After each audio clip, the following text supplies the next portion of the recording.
Hello everyone. Before we start, make sure to like and subscribe to the channel, and leave a comment with where you're from and what time you're watching. That way, YouTube will keep showing you stories just like this one. Now, let's begin. Spring of 2018 was supposed to be my fresh start after everything fell apart with my ex-husband.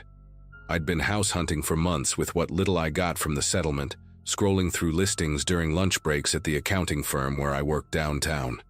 When I saw the foreclosed Victorian on Willow Court, priced at nearly half the market value for the neighborhood, I jumped on it immediately.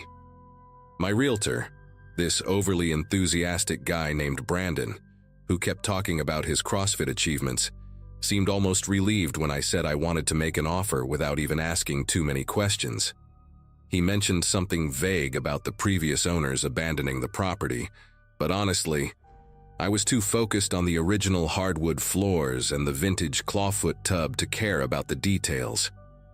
My sister called me reckless for buying a house sight unseen except for photos, but after sleeping on her couch for 3 months while the divorce finalized, I would have moved into a cardboard box if it meant having my own space again.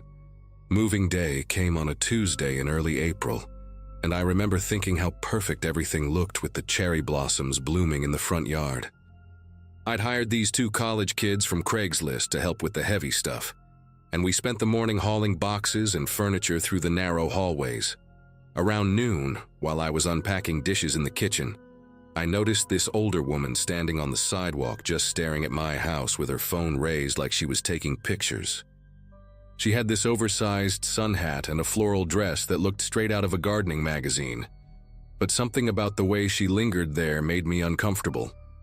When I stepped out onto the porch to ask if she needed something, she practically ran to her car, a silver sedan with one of those true crime podcast stickers on the bumper. I brushed it off as neighborhood curiosity. You know how people get when someone new moves in, especially in these tight-knit suburban areas where everyone knows everyone else's business. For the first 2 weeks, everything seemed normal enough, just the usual settling-in period with its share of minor annoyances. I figured out which floorboards creaked, learned that the upstairs bathroom faucet needed an extra twist to stop dripping, and discovered that the previous owners had painted over some truly hideous wallpaper in the dining room. But then the visitors started coming more frequently. Every morning when I left for work, there would be fresh flowers on my porch steps, usually cheap carnations from the grocery store, still in their plastic wrapping. At first I thought maybe Brandon, the realtor, was trying to be welcoming or something, but when I texted him about it, he seemed genuinely confused. Then came the weekend crowds, groups of 3 or 4 people who would park across the street and just stand there, pointing at different windows, taking pictures, sometimes even posing for selfies in front of my driveway.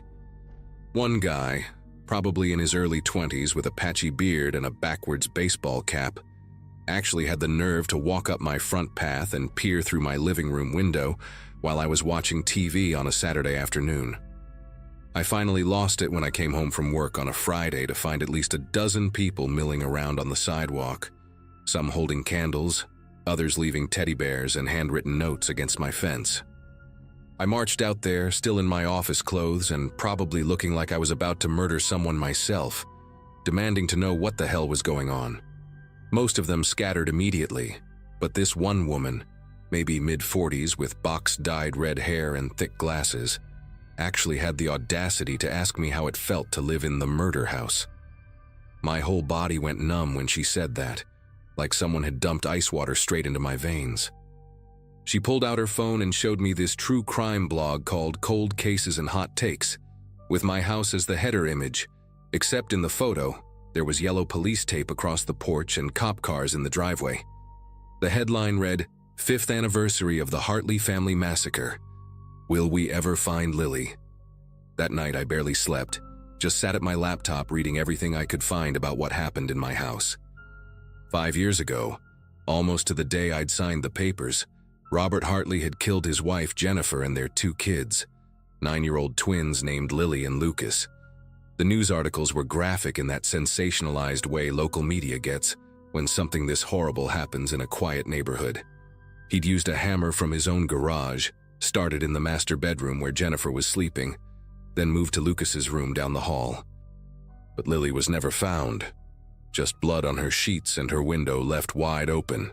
The police figured Robert had hidden her body somewhere before he hanged himself in the basement, but they never located her remains despite searching the property multiple times, even bringing in cadaver dogs and ground-penetrating radar.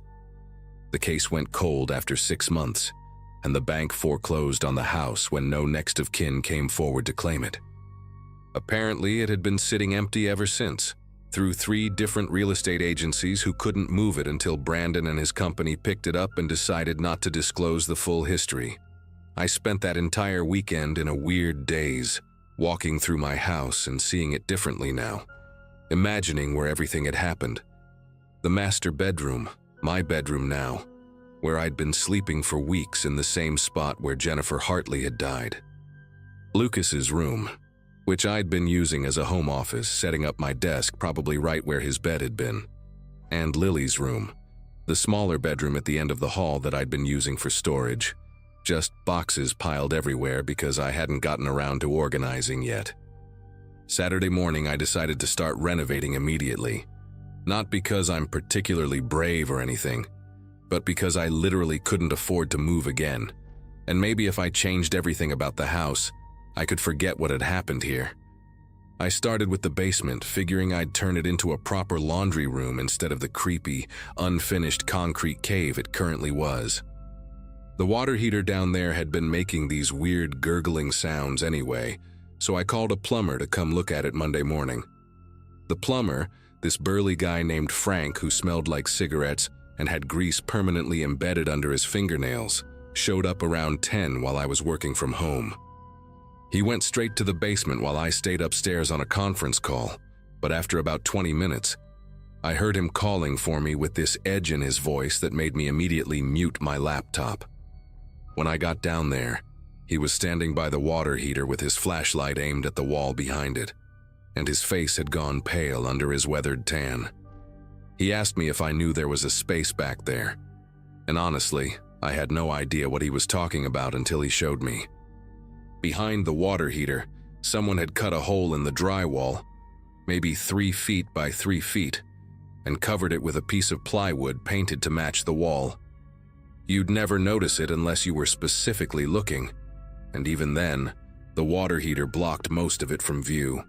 Frank said he wasn't going in there, not for any amount of money, and packed up his tools faster than I've ever seen anyone move.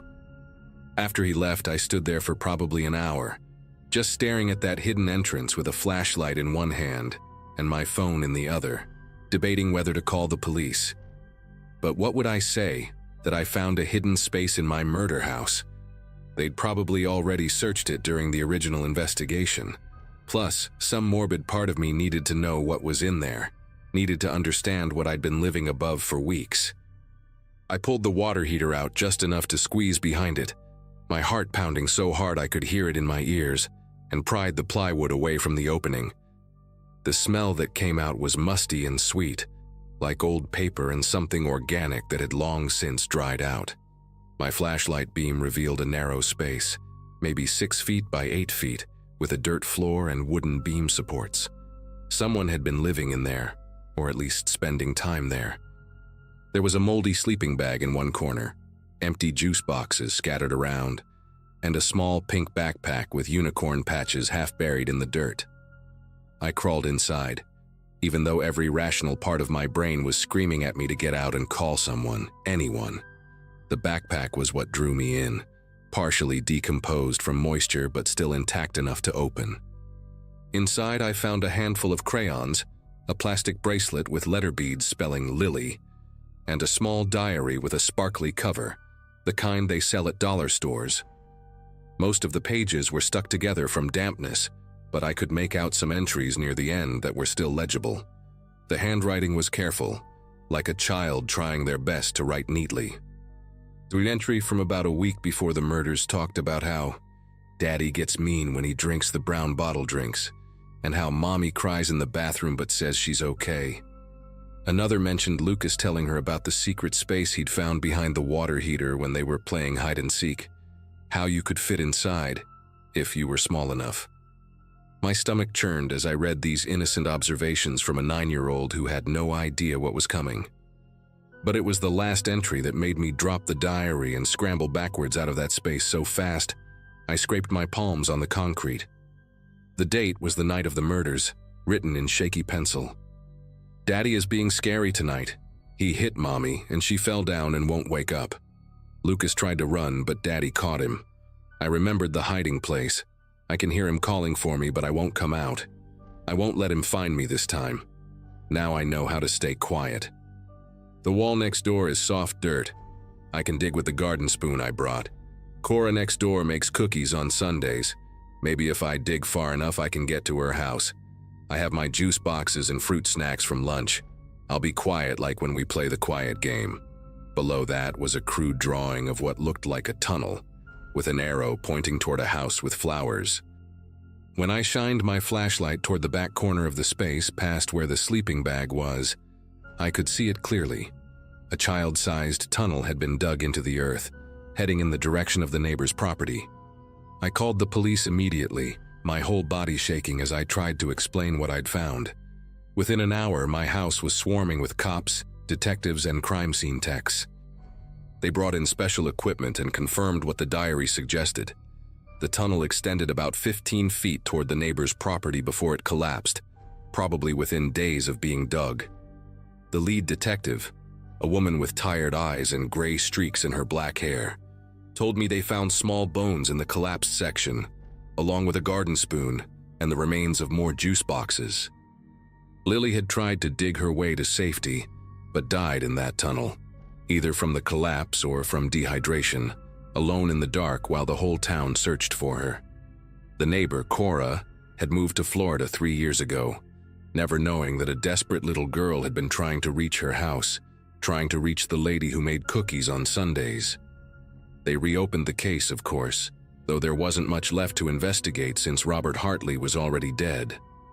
The media circus that followed was insane, with news vans parked outside for weeks, and my phone ringing constantly with interview requests I never answered. I stayed with my sister during the worst of it, but eventually, I had to go back. Not to live. I could never sleep in that house again, but to pack everything up and sign it back over to the bank. They offered to let me out of the mortgage without penalty given the circumstances, and I took it without hesitation. Before I left for the last time, I stood in that basement and thought about Lily, how she'd been brave enough to hide, smart enough to try to escape, but ultimately just a scared 9-year-old who wanted to get to the nice neighbor lady's house. I left flowers by the hidden entrance, white daisies because I didn't know what she liked, and whispered an apology for not finding her sooner. The house sold at auction 2 months later to a developer who tore it down and built a duplex. Sometimes I drive by and see families living there, kids playing in the yard where the cherry tree used to be, and I wonder if they know what was once buried in the earth beneath their feet, or if some stories are better left untold.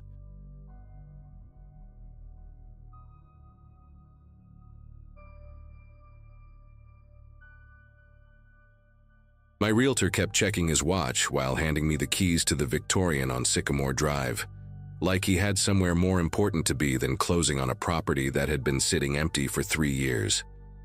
I'd graduated college in 2007, right into the recession, and it took me until 41 to save enough for even this foreclosure in northern Michigan, a house the previous owner had abandoned along with everything they owned. I remember thinking that was strange, leaving furniture and clothes and dishes behind, but the price was right, and I needed somewhere to start over after my marriage fell apart. That Friday in October, I pulled into the cracked driveway with my car loaded down with cleaning supplies and power tools, ready to spend the weekend gutting the place and making it livable. I chose the master bedroom first because I needed at least one decent room to sleep in while I worked on the rest. The wallpaper looked like something from a fever dream, this sickly green pattern of flowers that seemed to shift in your peripheral vision, peeling away from the walls in long tongues. When I got my scraper under the edges, whole sections came off like dead skin, revealing another layer underneath. Baby blue roses this time. Then below that, a stripe pattern in brown and gold.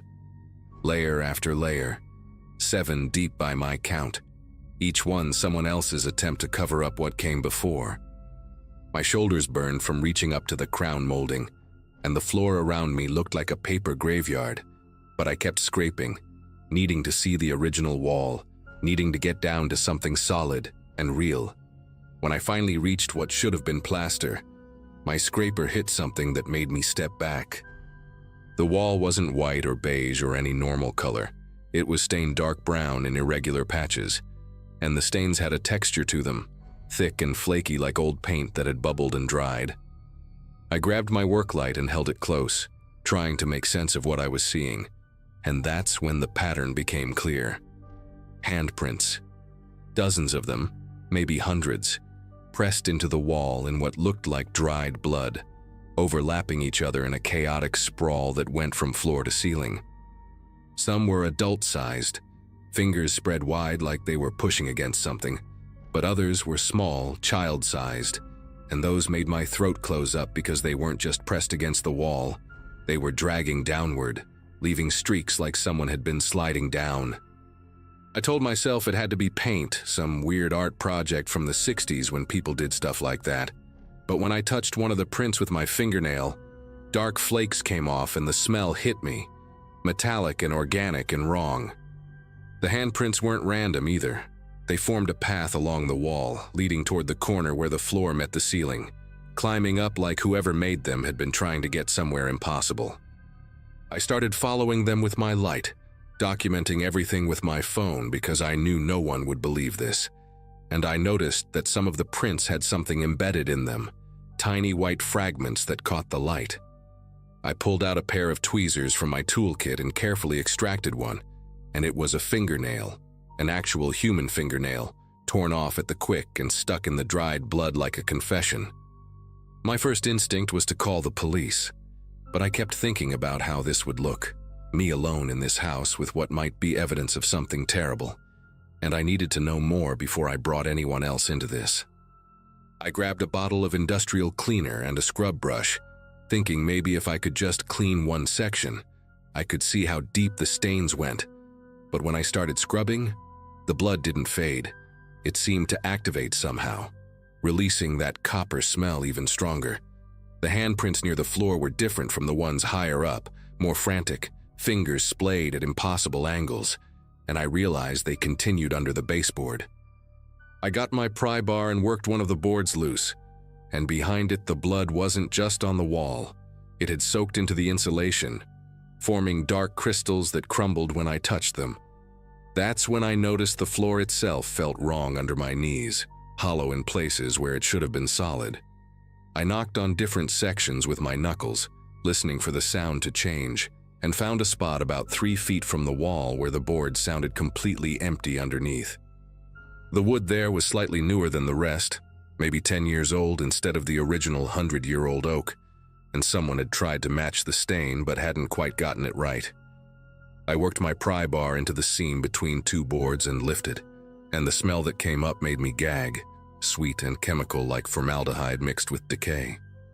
Under the floorboards was a shallow space, maybe 8 inches deep, that shouldn't have existed according to the house's original blueprints I'd seen at the closing. Inside that space, arranged with a precision that made my skin prickle, were small bones, definitely not from any animal I recognized, too delicate and too specifically shaped. Mixed in with the bones were locks of hair, each one tied with a different colored ribbon, red and blue and yellow and green, like someone had been collecting them over years. The hair ranged from platinum blonde to deep black, some straight, some curled, all different textures and lengths, and each bundle was labeled with a tiny paper tag written in cramped handwriting I couldn't quite make out in the dim light. But what really made me scramble backward was the stack of Polaroid photographs, maybe 30 of them, bound together with a rubber band that disintegrated when I touched it, scattering the photos across the hidden space like playing cards. The photos showed people sleeping in beds, all taken from the same angle, standing at the foot of the bed looking down at them. Different people, different decades based on the hairstyles and the quality of the film, but always in the same room, this room, I could tell from the distinctive crown molding and the way the window sat off-center in the wall. Men, women, even a few children, all captured in that vulnerable state of deep sleep, mouths slightly open, completely unaware they were being photographed. The dates written on the white borders went back to the 80s, but as I flipped through them, getting closer to the bottom of the stack, the dates got more recent, 2015, 2017, last year, and then I found one that made everything inside me turn to ice. It was me, taken last night, asleep in the hotel room I'd stayed at before coming to the house this morning. The same angle, the same composition, but I'd been alone in that room with the door locked and chained. I dropped the photo and backed away from the hole in the floor, my mind racing through possibilities that all led to the same conclusion. Someone had been in my hotel room, someone who knew I was coming here, someone who'd been doing this for decades. The realtor's eagerness to hand over the keys suddenly made sense, and I remembered how he'd mentioned the previous owner's disappearance like it was just another detail, not the massive red flag it should have been. I grabbed my phone to call 911, but there was no signal, which was impossible because I'd had full bars just an hour ago when I'd texted my sister a photo of the house's exterior. The landline downstairs that I'd seen during the walkthrough, an old rotary phone that the realtor said still worked. That was my only option, so I started toward the bedroom door, stepping carefully around the exposed cavity in the floor. That's when I heard it, a sound from directly below me, in what should have been the living room ceiling but was clearly another hidden space. It was a scratching noise, rhythmic and deliberate, like someone writing with chalk on a blackboard, and it was getting louder. I looked down through the hole I'd opened and saw that the bones and photos weren't sitting on solid wood like I'd thought. They were resting on another layer of newer boards, and through the gaps between those boards I could see movement, something pale shifting in the darkness below. The scratching stopped, and then I heard breathing, wet and labored, like someone with fluid in their lungs trying to catch their breath, and the pale thing below moved again, resolving into fingers, human fingers, pressing up against the boards from underneath, testing them, finding the weak spots. I ran then, not caring about evidence or explanations, just needing to get out of that house before whatever was below found its way up. My feet hit the stairs hard enough to crack the old wood, and I could hear the scratching following me, moving through the walls themselves, keeping pace as I descended. The front door was exactly as I'd left it, slightly ajar from when I'd carried in my supplies, but when I grabbed the handle to yank it fully open, it wouldn't budge, like someone had nailed it shut from the outside while I was upstairs discovering the truth about this place. Behind me I heard wood splintering, boards being pushed up from below, and a voice, hoarse and barely human, saying my name, not calling it but tasting it, like it was something they'd been waiting years to say out loud. The window in the living room was my only option, one of those old double-hung types with the wavy glass that distorted everything outside. I grabbed a hammer from my tool bag and swung it hard, shattering the glass in a shower of fragments that caught the afternoon light like crystals. I could hear footsteps now, uneven and dragging, coming from the hallway, and when I glanced back, I saw him, the realtor, except his clothes were different, older, covered in dust and something darker, and his face was wrong, too pale, too thin, like he'd been living in those spaces between the walls for years, feeding on whatever those bones had once been. He smiled at me with teeth that were too sharp and too many, holding up a new Polaroid camera, the flash already charging with a high-pitched whine, and I understood then that the previous owner hadn't disappeared. They'd never left. They'd just moved deeper into the house's hidden architecture, waiting for the next person desperate enough to buy a too-good-to-be-true foreclosure. I dove through the window frame just as the camera flash exploded behind me, the light so bright, it left purple afterimages dancing across my vision even with my eyes closed. Glass tore through my jacket and jeans as I hit the porch roof and rolled, then dropped the 8 feet to the dead lawn below, landing hard enough to knock the wind out of me.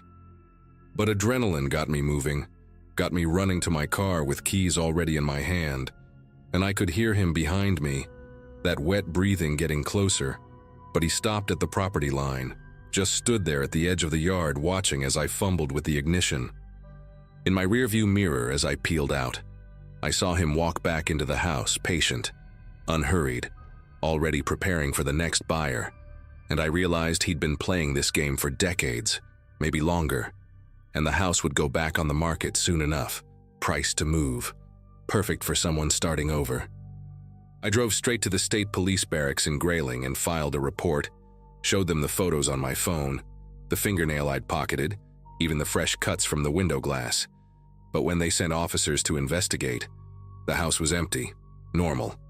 Just dusty rooms and old furniture, no blood on the walls, no hidden spaces in the floor, nothing but a standard foreclosure property that had been on the market for months.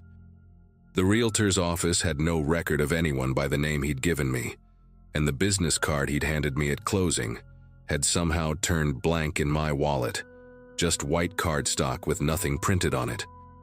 They suggested stress, suggested therapy, suggested maybe I'd had some kind of episode, but I know what I saw, what I found, and what still visits me some nights, because I'll wake up to find fresh Polaroid photos on my nightstand, pictures of me sleeping in my new apartment 2 states away, each one labeled with yesterday's date, each one telling me that the property line was just a courtesy, not a boundary, and that some sales, once made, can never really be undone.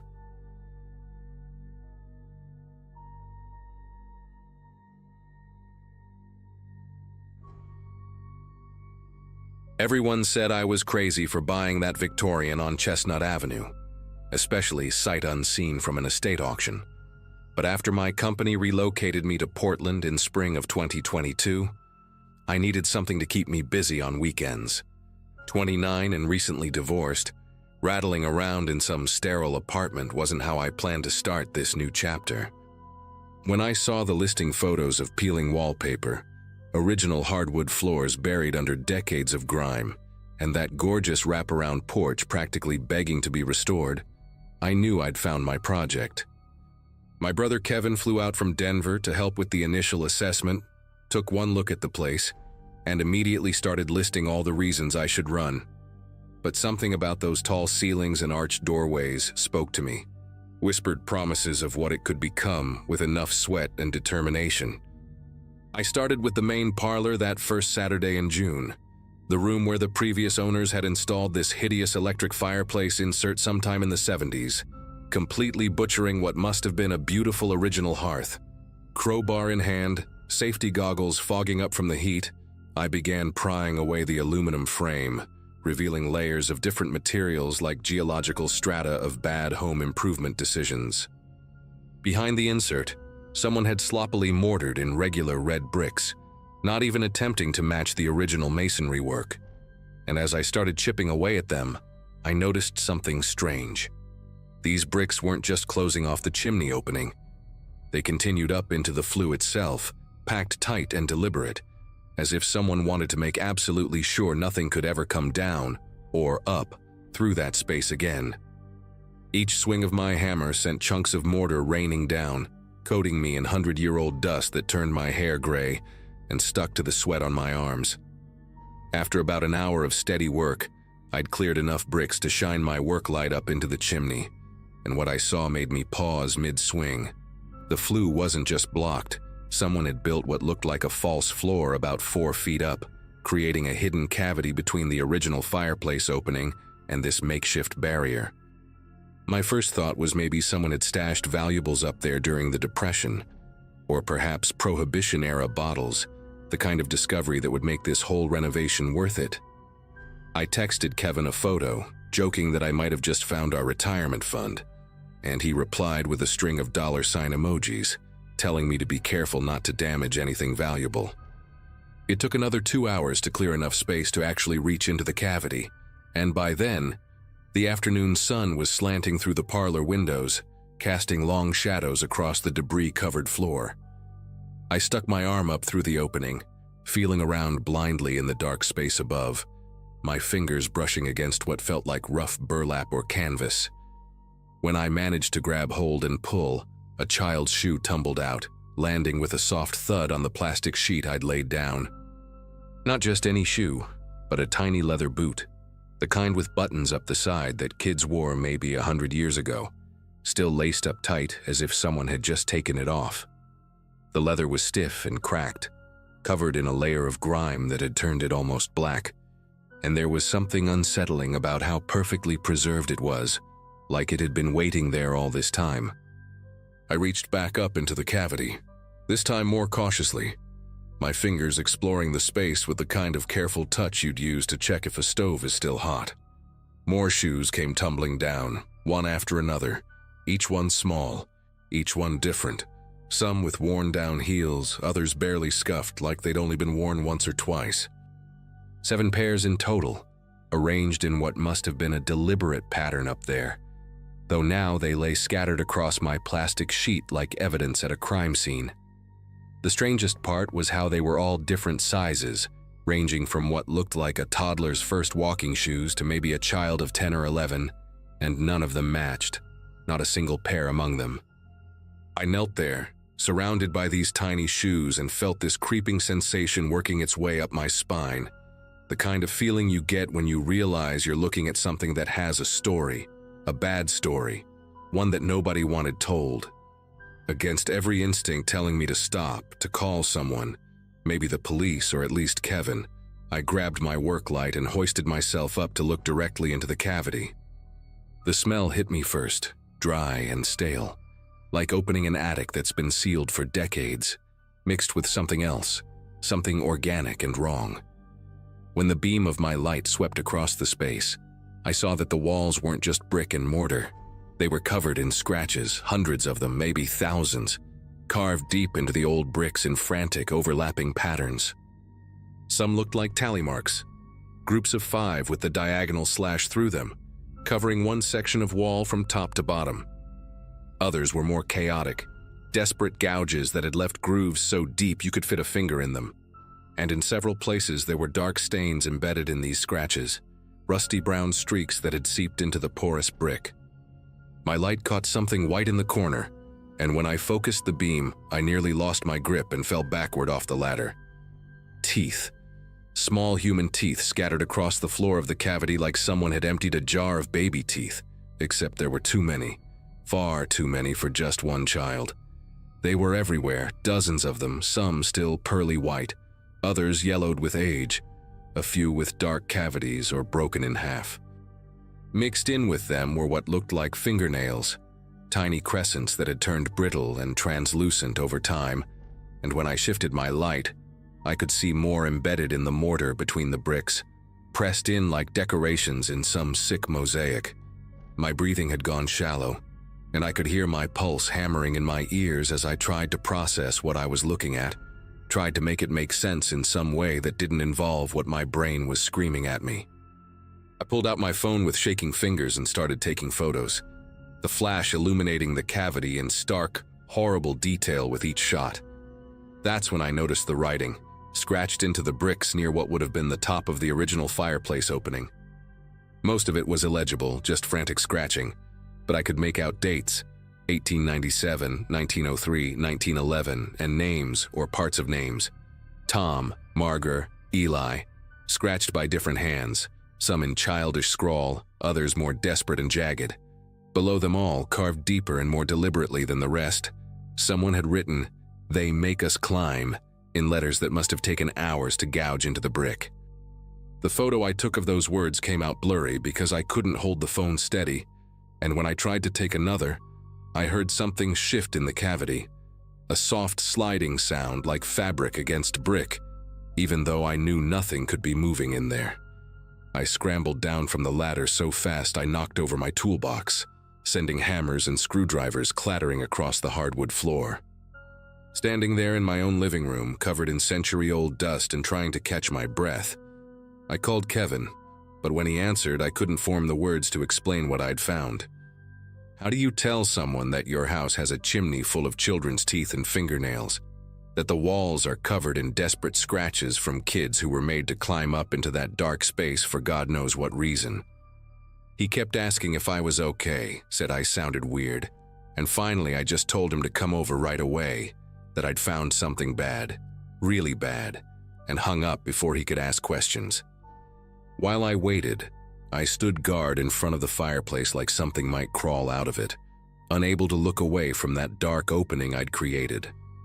Kevin arrived in 20 minutes, which must have been some kind of record from his apartment across town, and the look on his face when he saw me, wild-eyed and dust-covered, would have been funny under different circumstances. I handed him my phone with the photos pulled up, and watched his expression change from confusion to disgust to horror as he swiped through them. He wanted to look for himself, said maybe I was misinterpreting what I'd seen, that there had to be some explanation.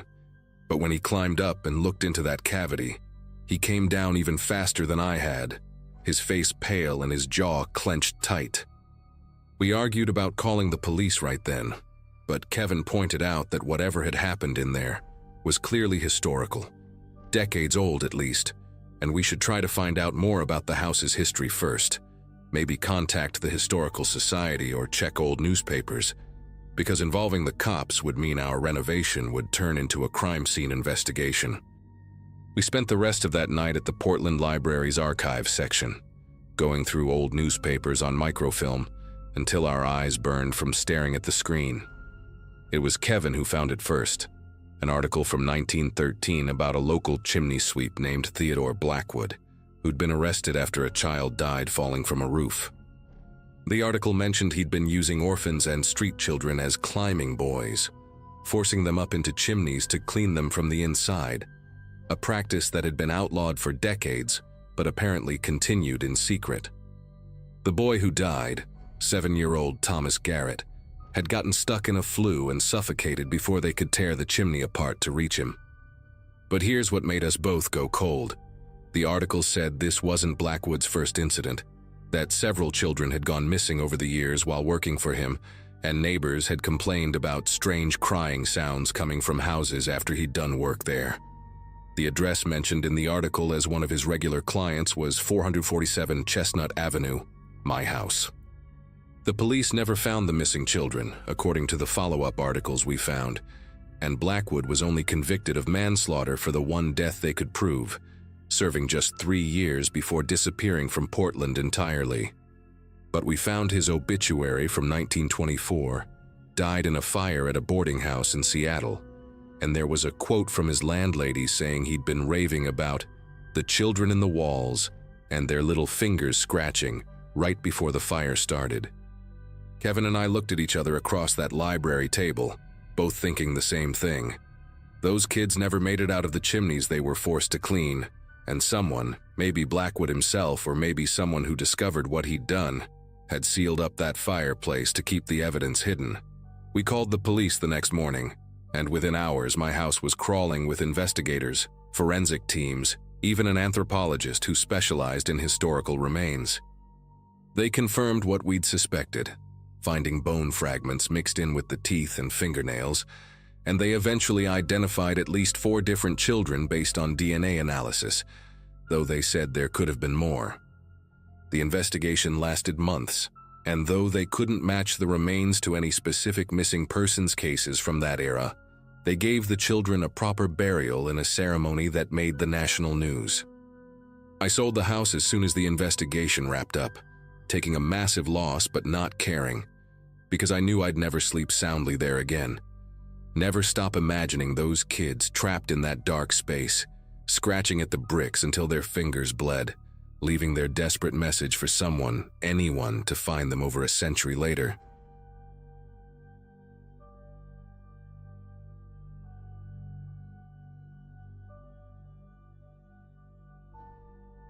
November of 2023 was when I finally pulled the trigger on buying my first house, a modest 3-bedroom ranch at the end of Birchwood Circle.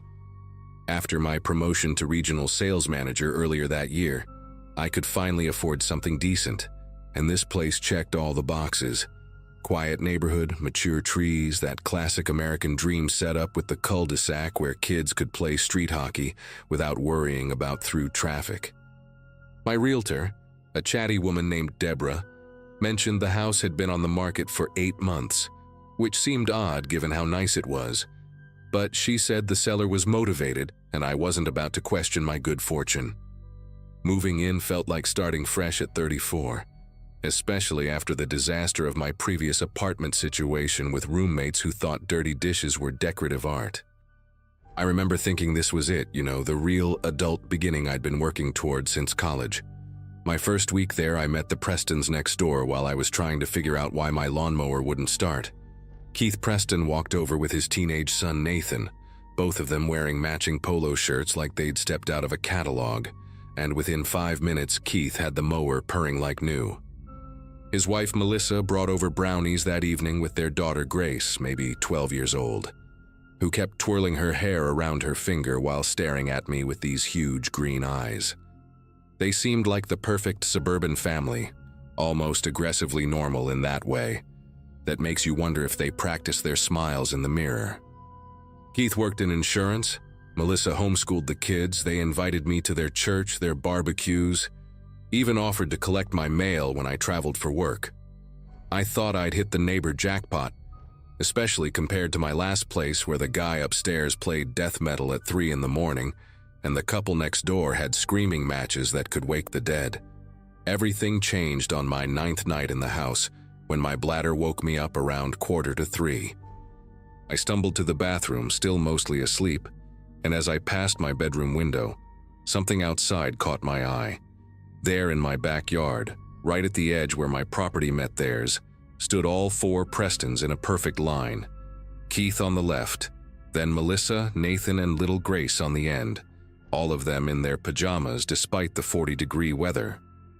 They weren't moving, weren't talking, just standing there staring directly at my bedroom window with their arms hanging straight down at their sides like mannequins someone had arranged on my lawn.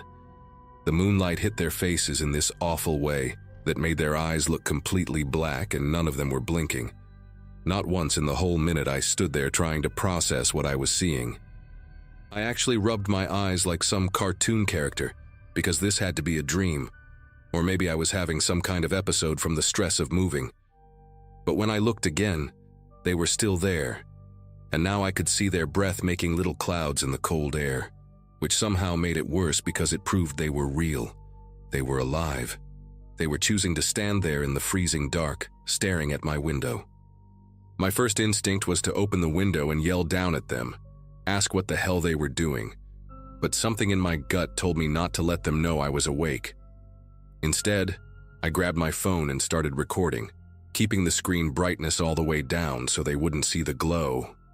The timestamp showed 2:47 a.m., and I filmed them for 5 solid minutes, during which they never moved, never shifted their weight, never even seemed to breathe deeply enough to move their shoulders.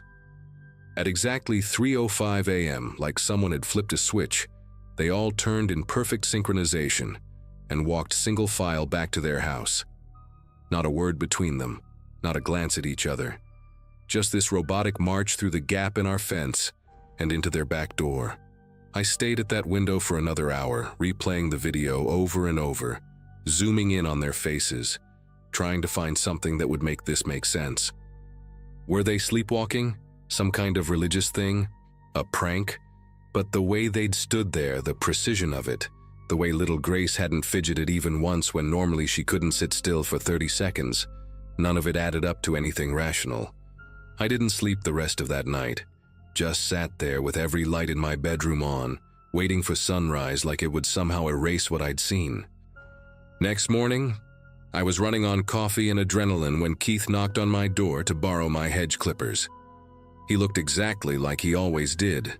Khakis and a button-down, that practiced smile, asking about my work trip next week and whether I'd caught the game last night. I wanted to grab him by his perfectly pressed collar and demand an explanation, but instead, I heard myself making small talk while studying his face for any sign that he knew I'd seen them. When I casually mentioned I'd had trouble sleeping, asked if they'd heard any weird noises around 3 a.m., he just tilted his head like a confused golden retriever and said they'd all been dead to the world by 10:30. Melissa appeared behind him with a casserole dish, said I looked tired, insisted I take her homemade lasagna, and the normalcy of it all made me question my own sanity. Maybe I'd dreamed it. Maybe the stress of buying a house had triggered some kind of hallucination. Maybe I needed to lay off the late-night coffee. But that night, I set up my laptop facing the window with the camera recording, and sure enough, at 2:47 a.m. on the dot, there they were again. Same formation, same vacant stares, same 18 minutes of absolute stillness before their synchronized departure. This time I noticed more details through the zoom lens. They were barefoot despite the frost on the grass. Their pajamas were different from the night before, so this wasn't some weird recording or trick of light. And their eyes never tracked anything, just stayed locked on my exact window even though my blinds were drawn. I watched it happen every single night for a week, building up a folder of recordings labeled by date, each one showing the same exact pattern. During the day, they remained the picture-perfect neighbors, and I became an increasingly paranoid mess, drinking energy drinks to stay functional at work while setting up more cameras, different angles, even a motion sensor that confirmed 4 human heat signatures standing in formation for exactly 18 minutes. On day 8, I couldn't take it anymore and decided to break the pattern. I stayed at a hotel that night, but I left my cameras running, and when I reviewed the footage the next morning, my stomach turned to ice. They were there at 2:47 a.m. as usual, but this time they weren't alone. Behind them, barely visible in the darkness, stood 3 translucent figures, rippling like heat mirages but distinctly human-shaped, and they were standing in my bedroom, right where I would have been sleeping. The Prestons weren't watching me at all. They were watching something that was already inside my house, something that became visible only when I wasn't there to see it. I played that footage back 20 times, adjusting the contrast and brightness until I could make out more details of those figures, and each one had its face pressed against the inside of my bedroom window, looking out at the Prestons like they were having some kind of silent communication. I drove straight to the county records office that morning, told them I was researching my house's history for insurance purposes, and what I found made me sit down hard on their uncomfortable plastic chair. 3 previous owners, all of them dying in their sleep over the past 30 years. James Hartwell in 1994, massive heart failure at age 41. Monica Zhao in 2008, sudden respiratory arrest at 37. Douglas Brennan in 2017, brain aneurysm at 45. All of them found in the master bedroom, all of them discovered in the morning with no signs of struggle, no previous health conditions that would explain such sudden deaths. The clerk, an older woman with rhinestone glasses, leaned in close and whispered that locals called it the Nightmare House, said people would cross the street rather than walk past it. When I asked about the Prestons, she pulled up their records. They'd bought their house in 1993, 1 year before the first death, and had never once been late on property taxes, never filed a complaint, never appeared in any police reports. I spent the rest of that day in my car, parked down the street, afraid to go back inside but needing answers. Around sunset, Nathan Preston jogged past my car, and when he saw me, he stopped and tapped on my window with one knuckle, that same practiced smile on his teenage face. He asked if everything was all right, mentioned his mom was worried about me, said I hadn't been looking well lately and maybe I should get some rest. There was something in the way he said rest, drawing out the word like he was tasting it, that made every hair on my neck stand up. I told him I was fine, just work stress, and he nodded slowly, never breaking eye contact, then said something that still echoes in my head. His family had been watching over this neighborhood for a long time, making sure everyone got what they deserved, and they took their responsibilities very seriously. Then he jogged away, and I noticed he wasn't even breathing hard despite having run at least 3 miles. That night I didn't go home, stayed at the hotel again, but I kept checking my cameras through the app on my phone. At 2:47 a.m., the Prestons were there as always, but this time I could see the 3 figures in my bedroom more clearly, and they were agitated, moving around the room, pressing against the walls like they were trapped. One of them kept going to the bedroom door and back to the window, over and over, and I realized with growing horror that it was following the same path I took every night when I got up to use the bathroom. These weren't ghosts or hallucinations. They were somehow recordings or echoes of the previous owners, stuck in some kind of loop, and the Prestons were keeping them contained, watching them like guards watching prisoners. When 3:05 came and the family walked back to their house, the figures in my bedroom collapsed to the floor and stayed there completely still until they faded away just before dawn. I never went back to that house. Packed everything I could fit in my car the next afternoon while the Prestons were at their church, left the rest behind, didn't even bother trying to sell the place, just stopped paying the mortgage and let the bank have it. Found out later it went back on the market after 6 months, sold to a young couple from out of state, who probably got the same great deal I did. I check the obituaries sometimes, waiting to see their names, wondering if the Prestons are still standing guard every night, still making sure everyone gets what they deserve, whatever that means. Some nights I wake up at exactly 2:47 a.m. wherever I'm living, and I wonder if they're watching someone else now, or if those things in the bedroom are still there, still trapped, still walking the same paths their bodies walked before they died. All I know for certain is that the Prestons knew exactly what they were doing, had been doing it for 30 years, and they'll keep doing it until someone stops them, or until there's no one left to watch.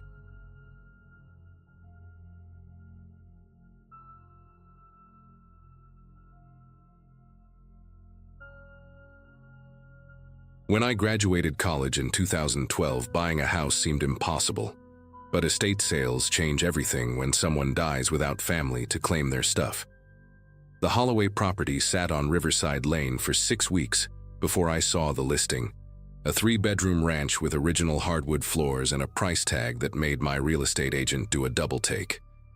Mrs. Violet Holloway had died at 93, alone, and the state needed to liquidate her assets fast. I toured it on a Wednesday morning in April, signed papers by Friday, and moved in the following week with my cat, Pepper, and whatever furniture fit in my sedan. The neighborhood felt sleepy in that comfortable way, with tall oaks lining the street and neighbors who waved but didn't pry. I worked remotely as a software developer, which meant my days blended together in a comfortable routine of coffee, code, and video calls. The house needed work, sure, but it was mine. The first note appeared 4 days after I moved in. I woke up around 7, stumbled toward the kitchen for coffee, and nearly stepped on the small rectangle of paper lying just inside the front door. The handwriting was shaky, done in pencil on what looked like paper torn from an old notebook, the edges rough and uneven. It said, "You changed the kitchen." That was it. No signature, no explanation. I picked it up, turned it over, found nothing else. My stomach did this weird flip because, yeah, I had changed the kitchen. The avocado green cabinets were the first thing I painted over, replacing them with clean white. I told myself it was probably a former neighbor, someone who had been close to Mrs. Holloway and felt sentimental about the house. Maybe they had a key from years ago. I checked the locks anyway, made sure everything was secure, and tossed the note in the recycling. Weird, but not worth panicking over. People get attached to places. I got that.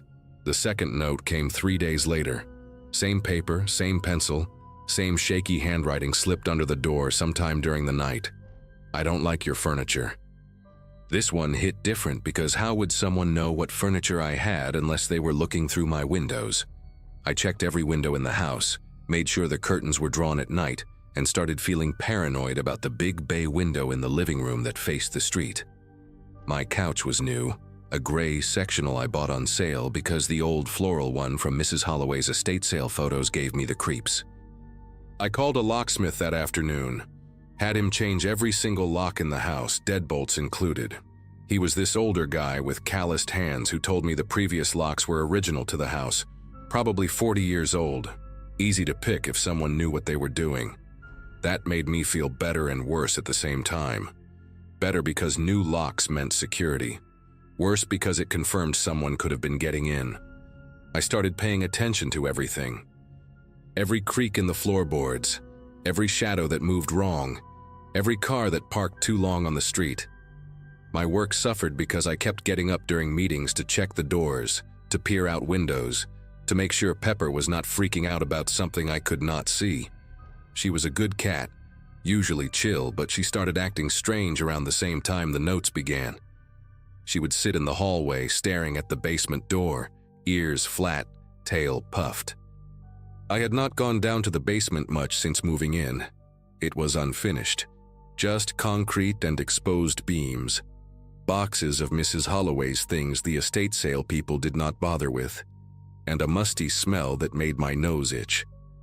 But Pepper's behavior made me nervous, so I propped a chair under the basement doorknob at night, told myself I was being ridiculous, and barely slept anyway. The third note showed up on a Monday morning, and this one made my heart pound so hard I thought I might pass out. You sleep on the wrong side. Wrong side of what? The bed? How could anyone possibly know which side of the bed I slept on, unless they had been in my bedroom standing there watching me while I was unconscious and vulnerable? I grabbed my phone with shaking fingers and called the police. The officer who came out was polite but useless, a young guy named Officer Davison, who walked through the house, checked the windows, and basically told me that without evidence of forced entry or actual threat, there was not much they could do. He suggested I install security cameras, gave me a case number, and left. I wanted to scream at him that someone was in my house, that these notes proved it, but his bored expression told me he thought I was paranoid or looking for attention. The moment he drove away, I ordered cameras online, the expensive kind with night vision and motion sensors, paid extra for next-day delivery. I installed 4 cameras by myself the following evening. One pointed at the front door, one at the back door, one covering the living room and hallway, and one in my bedroom because I needed to know if someone was coming in while I slept. The app on my phone would alert me to any motion, save the footage to the cloud, and give me something concrete to show the police when this creep slipped up. For 2 nights, nothing happened. The cameras caught me walking around in pajamas, Pepper jumping on furniture, shadows from car headlights passing outside. Normal stuff. I started to relax, started to think maybe the new locks had scared whoever it was away. Then on the 3rd night, I woke up at 4 in the morning to find another note on the floor by my bed. Not under the front door this time. By my bed, 6 feet from where I had been sleeping. The note said, "The cameras won't help." My whole body went cold. I grabbed my phone, pulled up the camera app with trembling fingers, and scrolled through the footage from the night. Nothing. Hours of nothing. Me sleeping, Pepper curled at my feet. Darkness. Silence. No one entered my room. No one came through the door or the window. The timestamp showed continuous recording with no gaps, no interruptions. It was impossible. I sat on my bed until the sun came up, unable to process what was happening, trying to find a logical explanation that did not exist. Someone was inside my house, someone who knew about the cameras, someone who could move around without triggering a single motion sensor.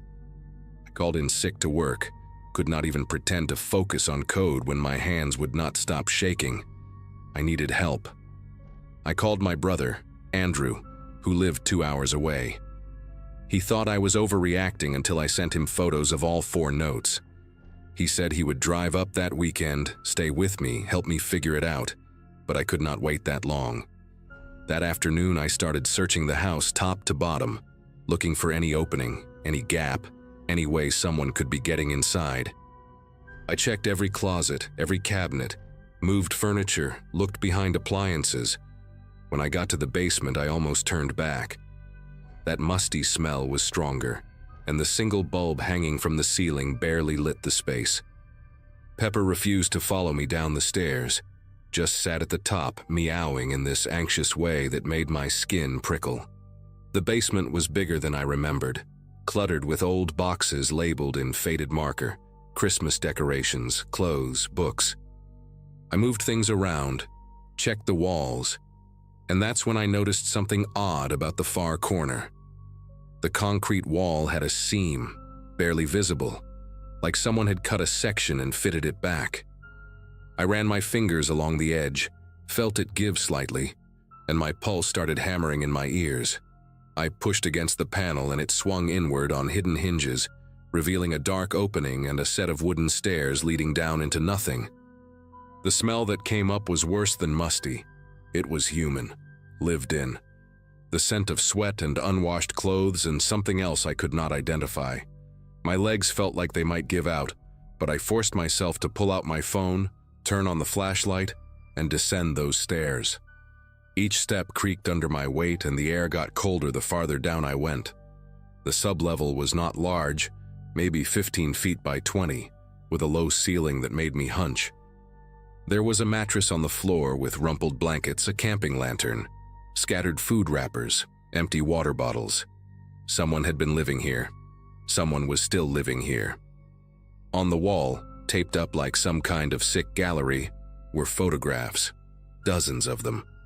Pictures of me carrying boxes into the house on moving day, me painting the kitchen cabinets, me sitting on my couch with my laptop, me asleep in my bed, all taken from angles inside the house. My breathing came fast and shallow, and I felt dizzy like the walls were closing in. There was a small desk in the corner, and on it sat a leather journal, worn and cracked with age. I did not want to touch it, did not want to know, but my hand reached out anyway. The handwriting inside matched the notes, that same shaky scrawl, page after page of entries dated back years. The first entries were from 2003, written by someone named Albert Holloway, Mrs. Holloway's son. I remembered the estate lawyer mentioning him briefly, saying he had died in a car accident in 2005, that Mrs. Holloway had lived alone for decades after losing her only child. But here was his journal, and the entries kept going past 2005, past 2010, past 2020. The recent ones were disturbing, talking about his mother dying, about the house being sold, about me. The last entry was dated yesterday, written in that shaky hand. She doesn't know I never left. I dropped the journal and ran. I did not think, did not plan, just scrambled up those stairs through the basement up to the main floor, grabbed Pepper and my car keys, and got out of that house. I sat in my car in the driveway, shaking so hard I could barely hold my phone, and called 911. This time I did not get a bored officer. I got 3 squad cars, an ambulance on standby, and eventually a SWAT team because I told them someone was living in my basement and had been stalking me for weeks. They went in with guns drawn, cleared the main floor, then the basement, then found the hidden panel. I watched from behind a police car, clutching Pepper's carrier, as officers descended into that sub-level. They were down there for 20 minutes. When they came back up, they had a man in handcuffs, skinny and pale, with long, greasy hair and a beard that reached his chest. He looked like he was 60, but moved like someone younger. Albert Holloway. Alive. He did not struggle, did not say anything, just stared at the house as they loaded him into the police car like he was saying goodbye. The detectives told me later that Albert had faked his death in 2005, some kind of psychotic break after a fight with his mother. He had been living in that sub-level for 20 years, coming up at night when Mrs. Holloway was asleep, stealing food, using her bathroom, existing like a ghost in his own house. After she died, he just stayed, watching the estate sale people come and go, watching me move in, furious that I was changing his home. The surveillance photos went back to my first day there. He had been watching me sleep, eat, work, live, from hidden vents and gaps in the walls that connected to his little dungeon. They found tools down there, books, even a small radio. A whole life built in secret. I sold the house within a month, took a loss, did not care. Albert was charged with stalking, breaking and entering, a bunch of other things. Last I heard, he was in a psychiatric facility. I live in an apartment now, 4th floor, new building, no basements. I check every wall for seams. I probably always will.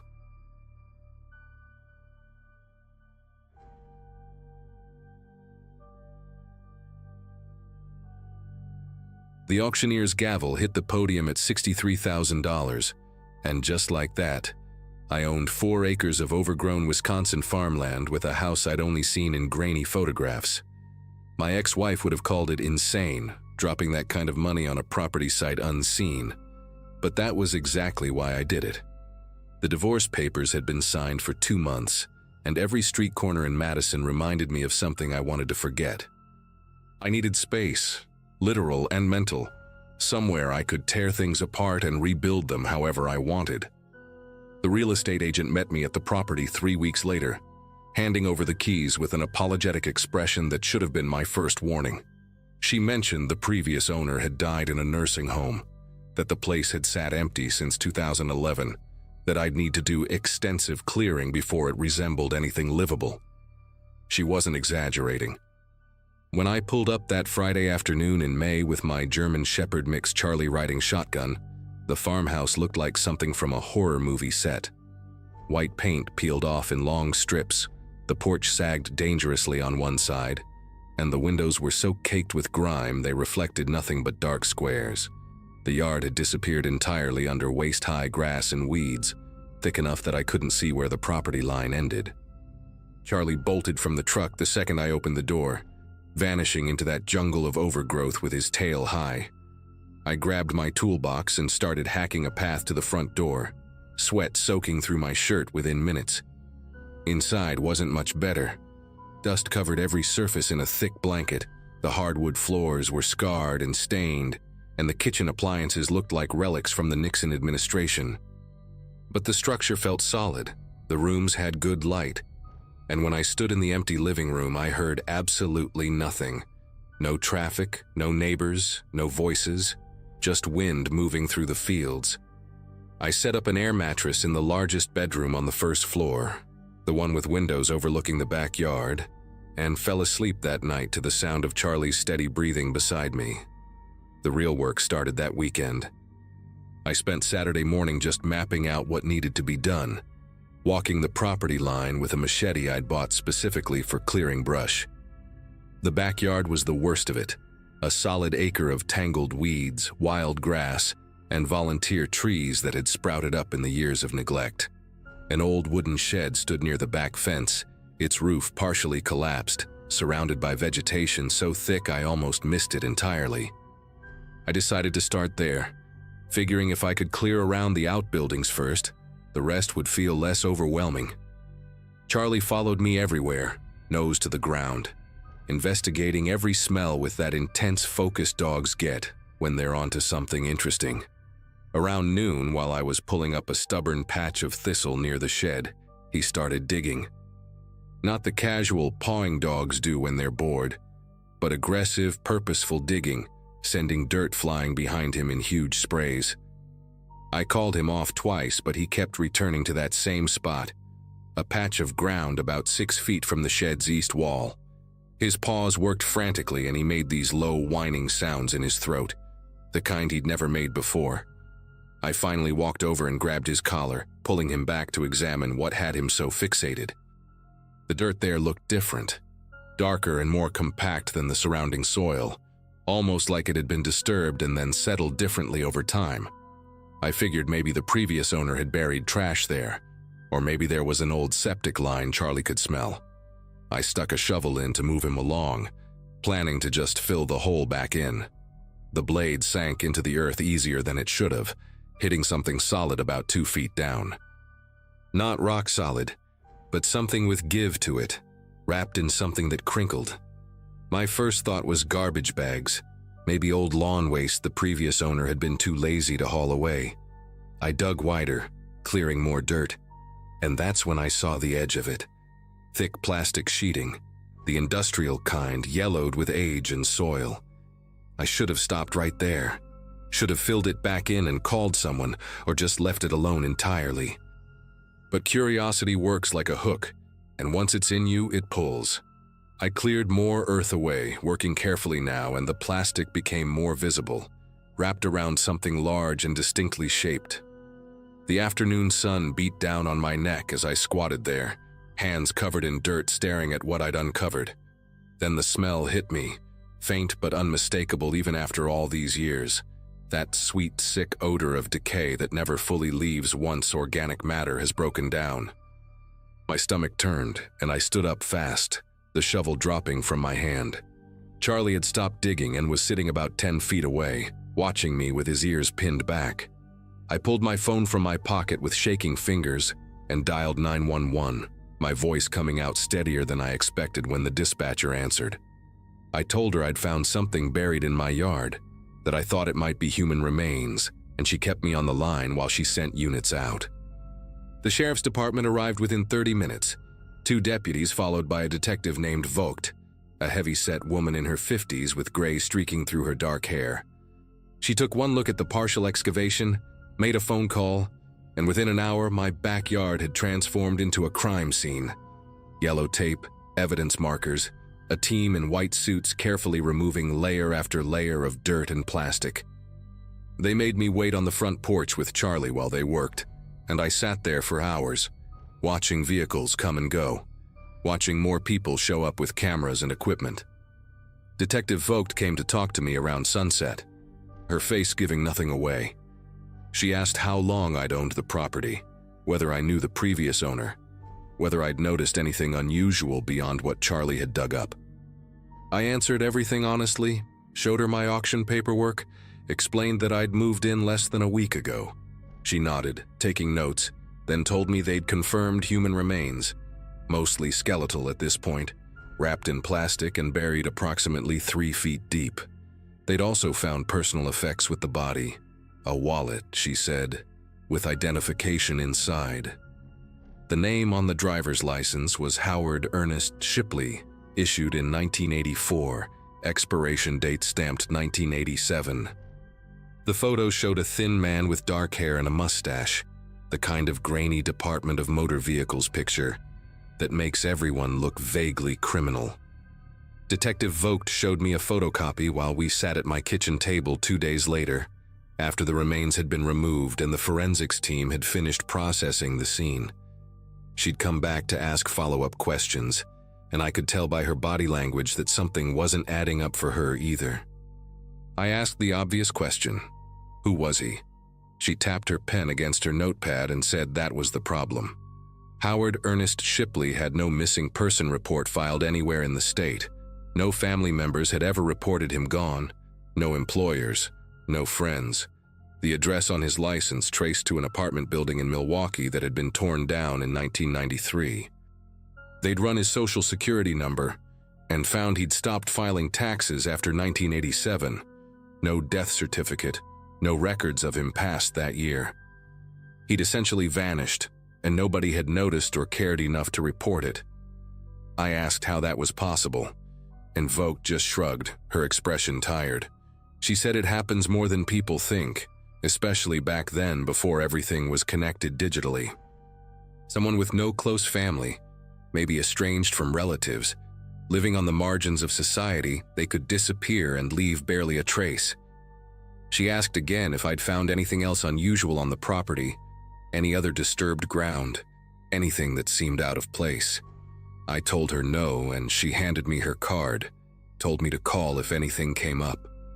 The forensics team had determined the body had been there since at least the late 80s, based on the plastic degradation and soil samples, which meant whoever buried Howard Shipley had done it decades ago, probably when the previous owner still lived here. That previous owner, an elderly man named Vernon Hastings, had died in a nursing home from Alzheimer's complications, according to the county records Vogt showed me. No family, no visitors in his final years. His property sold at auction to settle his care facility debts. If Vernon had known anything about what was buried in his backyard, he'd taken that knowledge to his grave. The investigation would continue, Vogt assured me, but without leads or witnesses, she admitted it would likely go cold. I thanked her for the information, walked her to her car, and spent the rest of that evening sitting on my porch, staring at the filled-in hole near the shed where someone had buried a human being and hidden it for 30-plus years. The first letter arrived on a Wednesday, about 10 days after they'd removed the remains. I'd been forcing myself into a routine, trying to make the house feel normal despite what had happened.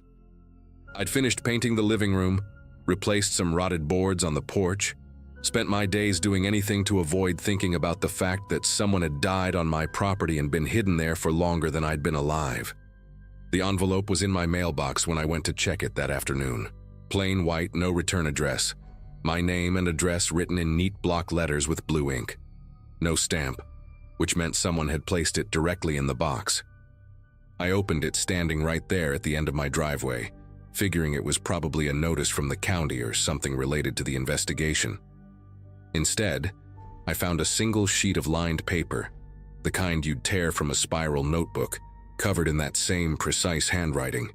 It read, "He begged for 3 hours before I used the hammer. You sleep 8 feet from where I made him stop. The closet in your bedroom still has the blood under the carpet. Check behind the baseboard on the north wall." My hands went numb holding that paper, the words blurring as I read them again, trying to make them mean something other than what they clearly stated. I walked back to the house in a daze, Charlie following beside me, and went straight to my bedroom. The closet was empty except for the few clothes I'd hung up and some boxes I hadn't unpacked. I turned on the light and examined every inch of the carpet, a dirty beige shag that had probably been there since the 70s. Nothing looked unusual, no stains, no discoloration. I knelt down and ran my hands along the baseboard on the wall that faced north and about 3 feet from the corner. I felt it. The board was loose, barely noticeable unless you were looking for it. I used a screwdriver to pry it away from the wall, and the carpet behind it pulled up easily, like it had been removed and replaced before. Underneath, the original floorboards were stained dark brown, the kind of staining that soaks deep into wood grain and never fully comes out. I stared at those stains for a long time, my mind racing through the implications. Someone had written to me describing a murder, had known exactly where evidence remained, and had put that letter in my mailbox personally. I called Detective Vogt immediately, reading her the letter over the phone, and she told me to lock my doors and stay inside until she arrived. She was there within 40 minutes with 2 deputies, and they photographed everything, took the letter as evidence, and removed a section of the stained floorboard for testing. Vogt asked if I had security cameras, and when I said no, she suggested I install them immediately. The second letter came 4 days later, and this time I watched it happen. I'd been sitting in my living room around 9 in the evening, Charlie asleep on the couch beside me, when I heard the distinct metallic creak of my mailbox opening and closing. I rushed to the window but saw nothing. No car, no person, just darkness and the empty road. I grabbed a flashlight and my phone, dialed Vogt's number while walking down the driveway, and found another white envelope waiting inside. This one was thicker. My heart hammered against my ribs as I carried it back to the house, keeping Vogt on the line while I opened it. Inside was another sheet of lined paper and 3 Polaroid photographs. The letter read, "The police can't help you. They don't know what I know. They weren't there when he realized nobody was coming. When he understood he'd disappear and nobody would look. I watched him figure that out, the moment it broke him." The Polaroids made my vision tunnel and my knees weaken. They were photos of my bedroom, taken from inside the closet looking out. Recent photos based on the boxes stacked against the wall, the specific way I'd arranged my furniture. One showed my bed in the darkness with me sleeping in it, the angle low and close. Someone had been standing in my closet, maybe 5 feet from where I slept, and photographed me. I didn't sleep in that house again. Vogt had deputies patrol the property hourly, and they dusted the mailbox for prints but found nothing useful, just smudges and partials that matched mine.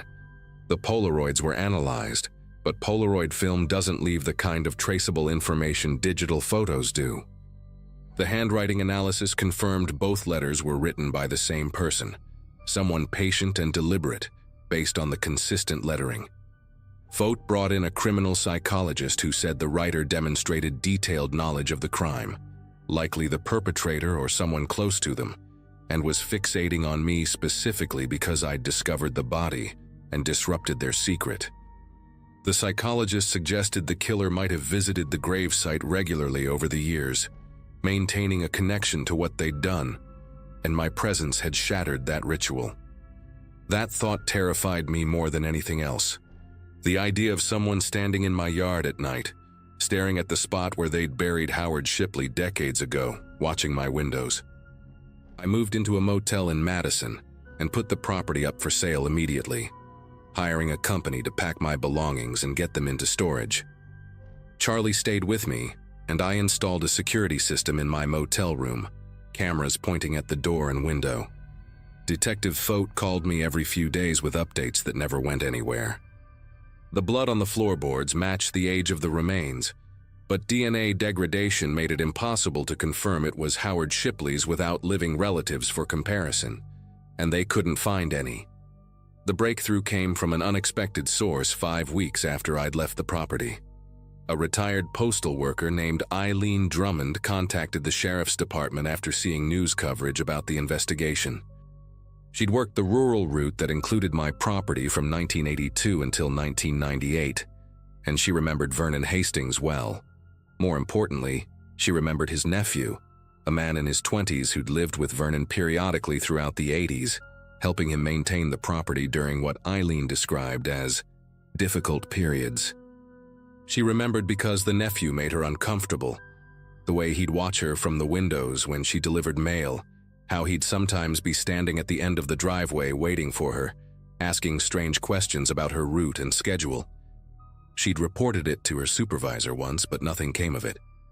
The nephew's name was Colin Hastings, and when Vogt ran his information, she found he'd been arrested twice in the 90s for stalking and harassment, served minimal jail time both instances, and had been living in a supervised care facility near Janesville since 2013 after being declared mentally incompetent to live independently.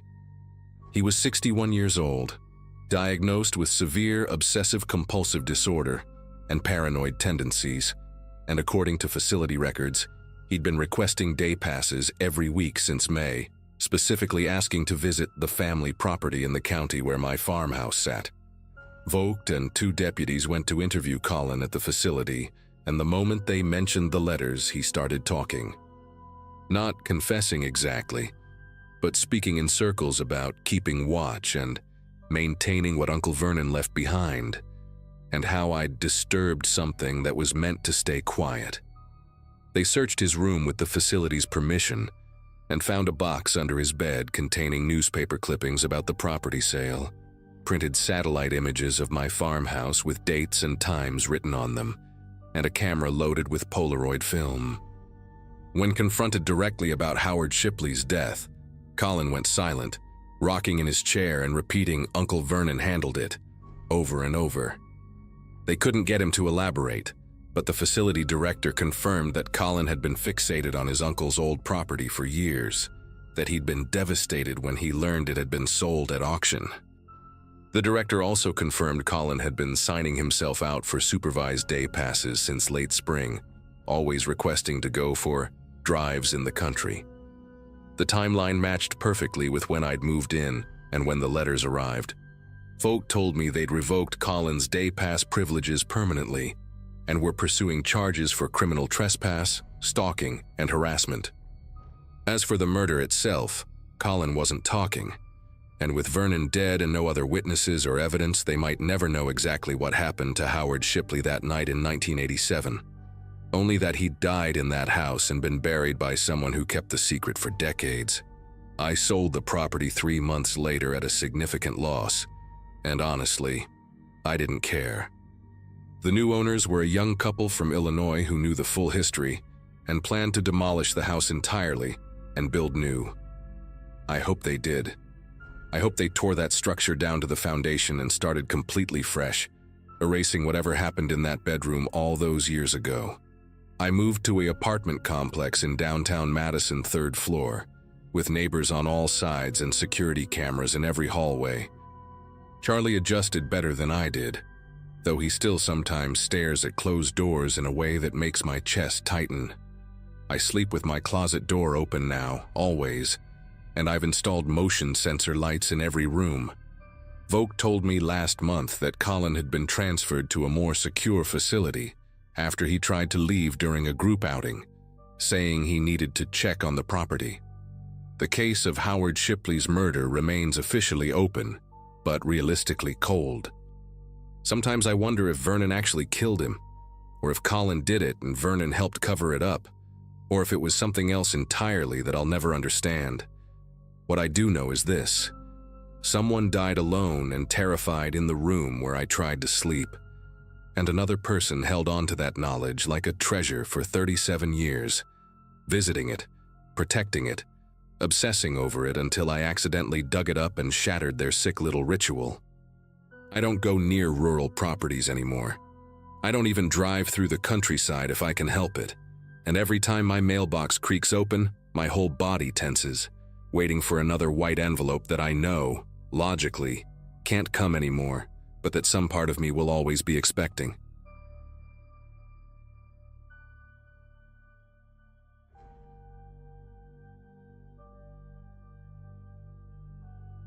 The whole thing happened during a phase of my life where I felt like I finally had some control over my future. I was in my mid-20s, juggling 2 jobs, and trying to build something stable with my girlfriend, Emma. We'd been saving for a long time, and when we found this old foreclosed house listed for way less than anything else in the area, it felt like a door finally opening. The place wasn't pretty, but it had this quiet charm.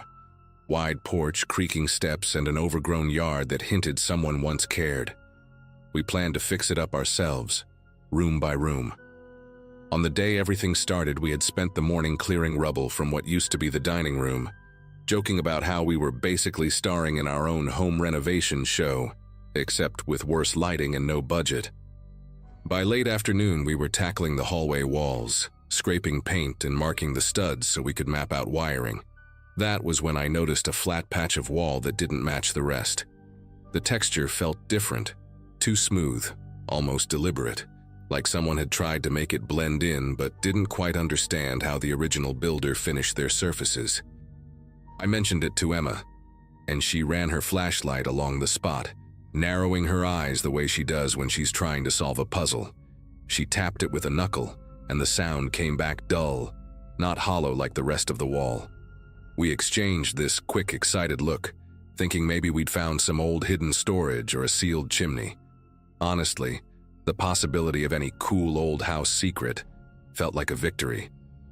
Once we cut into the drywall, the excitement drained into something heavier. Behind the panel was a wooden door we hadn't seen anywhere on the house plans, solid, faded, and scuffed as if someone had tried to scrape something off the surface years ago. The strange part was that it opened inward, yet all 5 deadbolts were installed facing our side. Not standard locks either. These were mismatched ones, brass, steel, sliding, turning, like someone kept adding more each time they felt the previous ones weren't enough. I remember Emma muttering under her breath, not scared exactly, but unsettled in this way that made my chest tighten a little. The air around that door felt heavier, like the hallway suddenly didn't belong to the rest of the house. We hesitated for a moment, then started opening each deadbolt one by one. Some screeched like they hadn't been touched in years. Others moved too easily, as if someone had used them far more recently than we wanted to imagine. When the last lock clicked, a faint, stale smell seeped through the edges, something that reminded me of abandoned places, dust mixed with old fabric and the faint hint of something sour. Emma stepped back and let me push the door inward. It didn't resist. It just drifted open with this slow, weighted motion. That's when the beam of her flashlight caught the room beyond. Finished walls, carpet, and in the corner a narrow bed frame with a gray mattress that looked used but neatly placed. Right beside it sat a bucket and scattered food containers on the floor, stacked in a way that suggested someone had been trying to keep things organized, at least for a while. Standing in that doorway, I felt caught between curiosity and a kind of cautious unease I hadn't expected. The room didn't look abandoned in the usual sense. There were no cobwebs, no layers of thick dust, no sign that time had completely taken over. The mattress had a slight dip in the center, the kind that comes from someone lying in the same position night after night. The food containers were mostly instant noodles and canned beans, the kind you'd stash if you didn't expect to leave a room for a while. Emma ran her flashlight along the walls and found faint scratch marks near the floorboards, thin lines that trailed from one side of the room to the other, like someone had dragged something repeatedly. I stepped inside slowly, careful where I placed my feet, trying to absorb every detail without touching anything. The strangest part was how intentionally ordinary the room seemed, despite the situation. There was a single folding chair in the corner, angled toward the bed, and above it an outlet with an extension cord still plugged in, leading nowhere. The cord had been cut cleanly, leaving just frayed copper ends. The carpet had an odd rectangular imprint near the center, as if a piece of heavy furniture had once been there, but had been removed deliberately. Emma whispered my name, pointing to a small pile of notebooks stuffed beneath the bed. They weren't hidden well, more like someone had shoved them there in a hurry. I crouched down and pulled one out carefully. The cover was a dull blue, the kind you'd buy in bulk during school sales, but what caught my attention was the uneven pressure marks on the front, as if it had been gripped tightly. We opened the first notebook together, half expecting to find empty pages or something mundane. Instead, the entries were short, scattered messages written in different pen strokes, some shaky, others more controlled. Most entries didn't include dates, just fragmented sentences like, "Still here," "Quiet again," and "Can't hear him today." One page had a rough sketch of the room itself, drawn from the bed's perspective, showing the door with all the bolts illustrated in detail. Whoever wrote this had spent a lot of time staring at that door, memorizing every latch. As I flipped through more pages, Emma pointed out one section where the handwriting changed drastically. Longer entries, more frantic loops and underlines. One line repeated 3 times. "He checks at night." The way the ink bled a little made it seem like the writer pressed down too hard, like the message mattered more than the space left on the page. Emma wandered toward the corner opposite the bed and found something that made both of us step back instinctively. There were faint footprints on the carpet, just the outlines darker than the surrounding fibers. Not fresh, but not old enough to blend in. They faced the bed, perfectly aligned, spaced like someone had stood there for long periods without shifting. I felt this creeping awareness that the room wasn't just a leftover secret, it had been used with purpose. The deadbolts outside suddenly made more sense in the worst possible way. Someone had stayed here, someone had been kept here, and someone else had checked on them. The thought made my throat tighten, and I could tell Emma was trying hard not to imagine the stories behind those footprints. She whispered that we should call someone, but I wanted to search a little more before involving authorities, hoping for some logical explanation that wouldn't spiral into something darker. I moved toward a small built-in cabinet on the left side of the room, something we hadn't noticed at first because it blended too well with the paneling. The handle was worn unevenly, like someone with anxious hands had gripped it countless times. When I opened it, the stale smell intensified. Inside were 3 more notebooks, a stack of disposable utensils, and crumpled wrappers that had been flattened carefully, as if someone tried to keep them orderly. On the top shelf, hidden beneath a folded t-shirt, sat a cheap flip phone with its battery removed. Emma stepped closer, her voice barely above a whisper, asking why someone would keep a phone but remove the one thing that made it useful. The whole setup felt like a strange mix of isolation and preparation, as if the person trapped here believed they might get a chance to leave, but also understood that chance didn't come often. We didn't even notice how quiet the house had become until a thud echoed somewhere above us. It wasn't loud, but it was distinct, like a heel hitting old floorboards. Emma's eyes widened, reflecting the flashlight beam as she stared at the open doorway behind me. The sound didn't repeat, but the stillness afterward pressed down hard on both of us. I glanced toward the stairs leading up to the hall, trying to reassure myself that an old house settling could explain it, though the timing felt too precise. Emma reached for my sleeve and whispered that we should go back upstairs now. Before leaving, I snapped a photo of the room with my phone, not to analyze later, just so I had something to show if anyone questioned our story. As we stepped out, I made sure to keep the door wide open. For some reason, closing it felt wrong, almost disrespectful to whoever had been locked inside. When we got upstairs, the hallway lights we'd left on earlier were flickering. Not aggressively, just an uneven pulse that didn't match the rhythm of faulty wiring. Emma stayed close beside me while I checked each room, calling out just in case someone had wandered in without us hearing. Each space was empty, tools untouched, windows still latched. I could sense Emma's breathing quicken behind me, and the weight of everything we just discovered made the house feel smaller, like the walls were listening. We sat on the porch steps to get some air, trying to make sense of the day.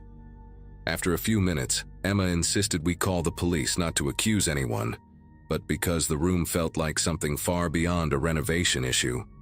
So we did. When the officers arrived, they were polite but notably serious after seeing the deadbolts and the notebooks. One of them told us quietly that the room resembled spaces used for long-term confinement, the kind designed to isolate someone without attracting attention. We didn't stay in the house after that. The officers asked us not to touch anything else until they finished their investigation, so we packed a few essentials and left to stay with Emma's cousin. A week later, they told us the room had likely been used within the last couple of years, maybe even more recently. They wouldn't share many details, only that they were still looking for the person responsible.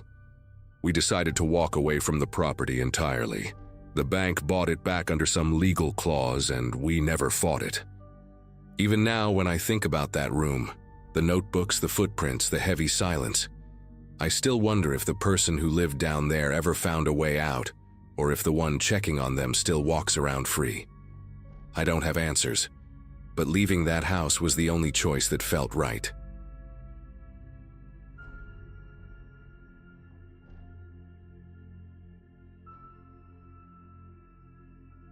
Moving into that basement apartment felt like the closest thing to independence I'd managed in years.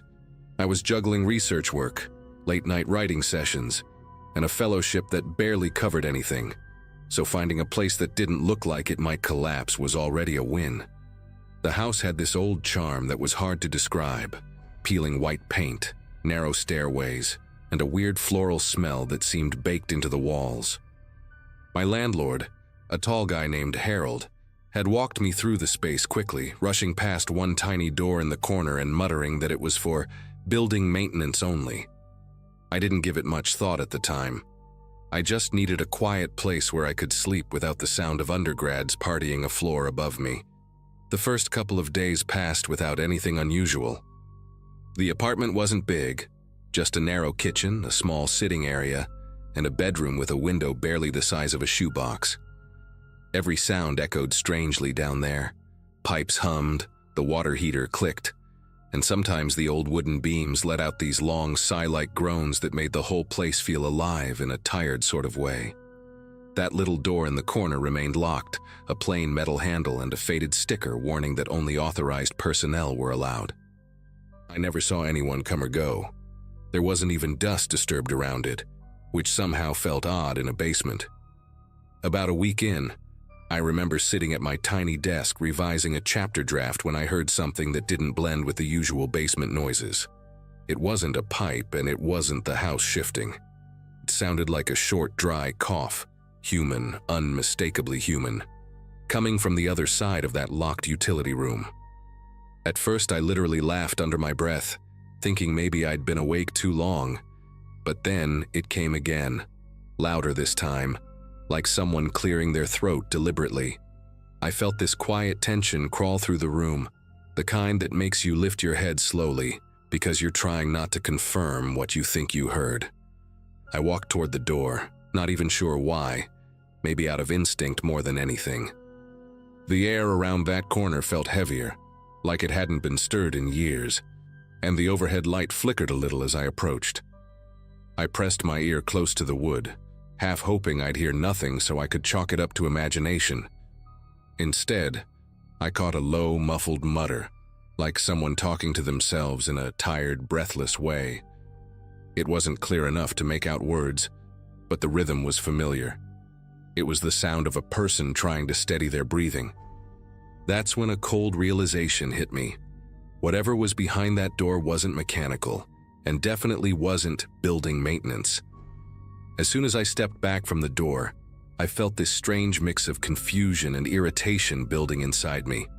I wasn't scared yet, just unsettled in a way I couldn't explain. I grabbed my phone and went upstairs to talk to Harold, figuring maybe he had someone doing repairs or staying temporarily in that tiny room. When he opened his door, He had this impatient posture, like he'd been interrupted from something important. I told him exactly what I'd heard, keeping my voice calm, expecting a simple explanation. But his expression shifted fast, tightening in a way that made the whole interaction feel wrong. He told me I was mishearing the pipes and not to concern myself with things that didn't involve me. I tried pressing the issue gently, mentioning that it sounded unmistakably human. That's when his tone changed completely. He leaned in a little, his voice dropping to this sharp whisper that didn't match the friendly landlord impression he'd put on when I moved in. He said if I kept making trouble, there were plenty of people waiting for cheap rentals, and he wouldn't hesitate to terminate my lease. The phrasing hit me like a slap. Who talks like that over a noise complaint? I left his doorway feeling oddly defensive, not because of fear, but because I couldn't shake the sense that he was hiding something he didn't want anyone poking at. For the rest of that evening, I kept replaying the moment in my head while pretending to focus on my laptop. The basement felt different now, as if the silence itself had weight. Even regular noises, the hum of the fridge, the creak from upstairs, felt sharper, more deliberate. Every time I glanced toward that little locked door, I felt this nagging tension knotting in my chest. I kept telling myself I wouldn't go near it again. But when the house settled after midnight and that faint cough drifted out once more, just a single strained exhale, any resolve I had dissolving instantly. Instead of approaching the door this time, I turned off all the lights and sat quietly on my bed, listening. The sound came again, a short, dragging breath, followed by a rasp like someone trying to speak through dryness. It wasn't frantic or loud. It had this drained quality, as if whoever was in there had been in that state for a long time. That thought alone sent a current of unease through me. I couldn't shake the feeling that whoever it was wasn't supposed to be there, or worse, couldn't leave. I stayed awake for hours, waiting to hear movement or footsteps, but nothing else came. Just the memory of that sound looping in my mind, refusing to fade. By the next morning, my nerves were running on autopilot. Every small task, making coffee, packing my bag, locking the door behind me, felt mechanical, like my mind was somewhere else entirely. During the day on campus, I kept zoning out in the middle of conversations, picturing the layout of that utility room. It didn't make sense. The room couldn't have been larger than a walk-in closet, and there was no reason anyone should be inside it. By late afternoon, I'd convinced myself I needed to check it again, not to confront anything, but just to reassure myself that the noise had been some weird plumbing quirk. I returned home earlier than usual, hoping the quiet would make things clearer. The basement had that same cool stillness it always did, but standing at the bottom of the stairs, I swear the air carried a faint trace of something, like old laundry mixed with stale breath. I walked slowly toward the corner, feeling my pulse pound in a way I couldn't control. I leaned close to the door again and didn't hear anything at first, just silence.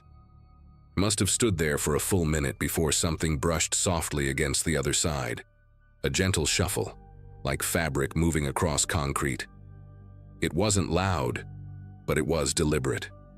That tiny sound felt like confirmation of every suspicion I'd been denying since the first night.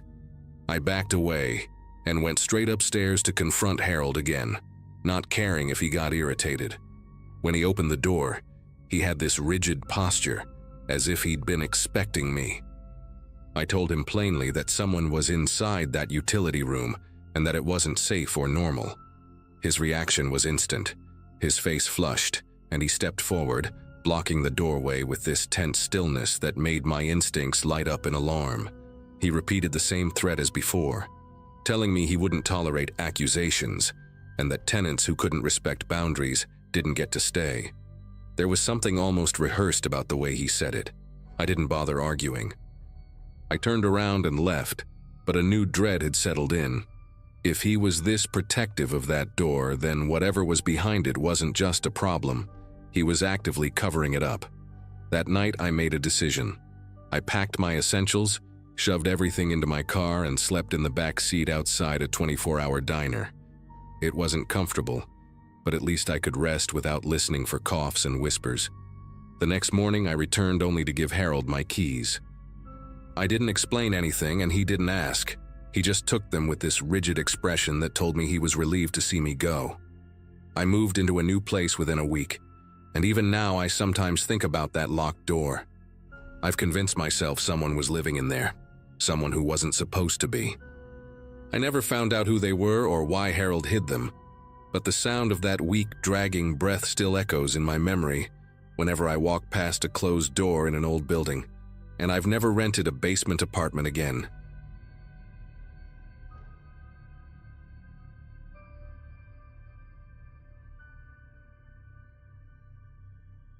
Settling into that suburban place felt strangely quiet from the start, like the kind of silence you only notice after living in a busy apartment for years. I'd taken the house because I needed a reset, new job across town, long shifts, and a growing urge to finally have space that felt my own. The street had wide lawns, old maples leaning over the sidewalks, and neighbors who waved from their driveways but didn't push conversation. That first week, I spent most mornings sipping coffee by the kitchen window, trying to fall into a routine that made sense. It was during one of those early hours, when the sky looked washed out and pale, that I noticed someone standing near the back fence. At first, my mind tried to label her as a neighbor walking a dog or checking a garden bed, but she wasn't doing anything, just standing there, still as a post, looking straight at the window where I stood. Her appearance didn't match what my brain expected from that distance. Shoulder-length dark hair with a messy streak of gray, a heavy knit sweater even though the air wasn't cold, and a posture that gave no hint of hesitation. She looked middle-aged, maybe early 50s, and held her hands close to her sides like she didn't trust them not to shake. What unsettled me most was the intensity of the stare, steady, unblinking, like she was trying to see past the glass and into the room. I remember stepping back, unsure of whether I should wave, shout, or just pretend I hadn't noticed. After a few seconds, she turned and walked off, moving with slow, deliberate steps toward the path behind the yard. No rush, no guilt, just quiet retreat. I waited another minute before even breathing normally again. The next morning, she came back. Same spot near the fence, same stillness, same unwavering attention toward the kitchen window. That time I made myself act. I went outside, expecting her to step away or pretend she was lost. Instead, she faced me calmly, almost politely. She introduced herself as Marla and spoke in this oddly gentle tone, the kind you'd hear from someone offering condolences rather than explaining why they're trespassing. She said she used to live in my house and was just checking on things, as if that were completely normal. When I asked her to leave, she apologized so sincerely that it made me uncomfortable, like I'd interrupted something meaningful to her. She walked off again, quiet and slow, leaving me standing there with questions that felt too strange to ask out loud. By the third morning, her return didn't surprise me as much as it frustrated me. A neighbor seeing this would think I'd invited her or was somehow involved in whatever routine she had built around my backyard. I tried being more firm, told her she couldn't keep coming, couldn't treat the place like it was still hers. She nodded, but the expression on her face didn't match someone learning a boundary. It looked more like someone hearing bad news but accepting it anyway. Later that day, while rearranging boxes in the garage, I found a small, scratched-up house key hidden behind a loose panel near the storage shelf. It wasn't mine. The metal looked worn from years of use, and the keychain attached, a faded leather tag, suggested it had been kept close by someone for a long time. The thought hit me immediately, landing so abruptly I had to sit down. Marla hadn't just been visiting the yard. That key bothered me more than I wanted to admit. I kept turning it in my hand, checking the teeth and comparing it to the spare keys the realtor left for me, and it wasn't even close to any of them. It felt like a relic from a version of the house I didn't know, something belonging to her life here, her routines, her habits, her secrets. I tried to reassure myself by thinking she might have forgotten to return it during the sale, but the way it had been hidden didn't line up with that. People don't tuck things behind panels unless they're trying to keep them accessible without being seen. The thought of her moving around the garage before I lived there, stashing keys and who knows what else, kept replaying in my head. I couldn't shake the suspicion that she wasn't just reminiscing but inspecting. That night, I installed a couple of cheap cameras I'd bought but never bothered to set up. One inside the hallway, one facing the kitchen, and another in the backyard near the patio light. It felt silly at first, like I was overreacting to a harmless, confused woman. But something in me needed evidence, needed to know if she was coming back when I wasn't awake to see her. I went to bed later than usual, drifting in and out of sleep, expecting the alert on my phone to ping at any second. No sound came. By sunrise, I convinced myself the cameras had been unnecessary. The whole situation just an odd interaction blown out of proportion in my head. The morning light looked softer than usual, almost reassuring, until I glanced out the window and saw the empty patch of grass where she usually stood. The absence didn't comfort me. It made my chest tighten in a way that suggested I was missing a piece of a puzzle I hadn't realized existed. Later that afternoon, curiosity won out over my nerves, and I decided to review the footage. At first, everything looked normal. Me making dinner, walking around with my phone, turning off lights. Then around 2 in the morning, the hallway camera flickered for half a second. Nothing dramatic, just enough to catch my attention. When the image steadied, there she was, walking calmly through the living room like she'd memorized every inch of the floor.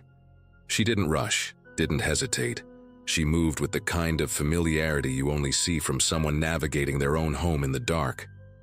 She stepped into my bedroom, the camera catching the outline of her sweater and the subtle dip of her head as she stood at the end of the bed, not moving, not speaking, just standing there, watching me sleep for what the timestamp claimed was nearly 2 hours. I didn't realize I'd been holding my breath until I finally paused the footage. My room looked so normal in the clip. Folded clothes on the chair, half-open blinds, the faint glow of the street lamp outside. And that contrast made the scene feel even more disturbing. She left right before the sun began to lighten the edges of the curtains, slipping through the hallway and letting herself out the back door without making a sound. The knowledge that she'd walked right past me, right through the heart of the house without waking me up, felt like a violation far deeper than anything I'd imagined. Even though it was midday when I watched the footage, the house felt smaller, like the walls were listening. I kept replaying one detail, the way she glanced around the room before leaving, not like someone sneaking out, but like someone making sure everything stayed exactly how she remembered. Calling the police felt like the only reasonable move, even though part of me worried they'd dismiss the whole situation as a misunderstanding with a harmless former homeowner. When the officers arrived, they didn't raise their eyebrows or suggest I was imagining things. They took one look at the footage, and their expressions tightened in a way that told me this wasn't the first unsettling call they'd handled involving someone fixated on a past residence. They asked for the key I'd found, bagged it, and started checking the entry points around the house. One of them pointed out faint scratches near the back door's lock, marks I hadn't noticed because they blended with the old paint. They said they needed to bring her in for questioning, and for the first time since meeting her, I realized I wasn't dealing with someone lost in nostalgia, but someone who had never fully accepted that the house wasn't hers anymore. A detective followed up later that evening, asking for any details I could remember about her appearance, voice, or behavior. I didn't hold much back. Everything still sat fresh in my mind, sharpened by how close she had come to me while I slept. He explained that they had looked her up and found something unexpected. She had legally sold the house 3 years earlier, but never updated her address, never changed the pattern of visiting, and had maintained access to several other properties she'd previously owned, 14 to be exact. The detective said she wasn't violent, at least not historically, but her attachment to old homes had escalated in the past year. Hearing him describe her behavior clinically made the whole situation feel even stranger, like I had stumbled into a story no one would believe without proof. They found her later that night sitting on the curb a few blocks away, holding a small ring of keys and talking calmly to herself. She didn't resist, didn't argue. She just said she needed to make sure things were still where they belonged. When they searched her belongings, they found keys to houses scattered across different neighborhoods, labeled with little handwritten notes about the families currently living in them. The idea that she'd been moving quietly through people's lives, checking furniture arrangements or standing in bedrooms like some guardian stuck in the wrong reality, unsettled everyone involved.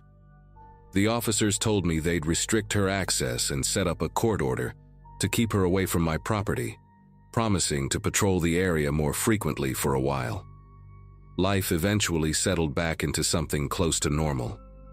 The mornings felt lighter without the dread of seeing her figure at the fence, and sleeping became easier once the locks were changed and the cameras stayed blessedly unremarkable. But there are moments, usually when the house is too quiet or the air feels stale, when I remember the way she stood in the yard those first mornings, focused on the window as if expecting someone else to appear behind the glass. I keep all the lights on in the hallway now, not because I'm scared she'll come back, but because I can't unsee the version of my home that existed in her mind. She might never understand that she no longer lives here, but I've had to accept a different truth. No matter how much you think you know a place, there can always be someone who knows it better, someone who never really left.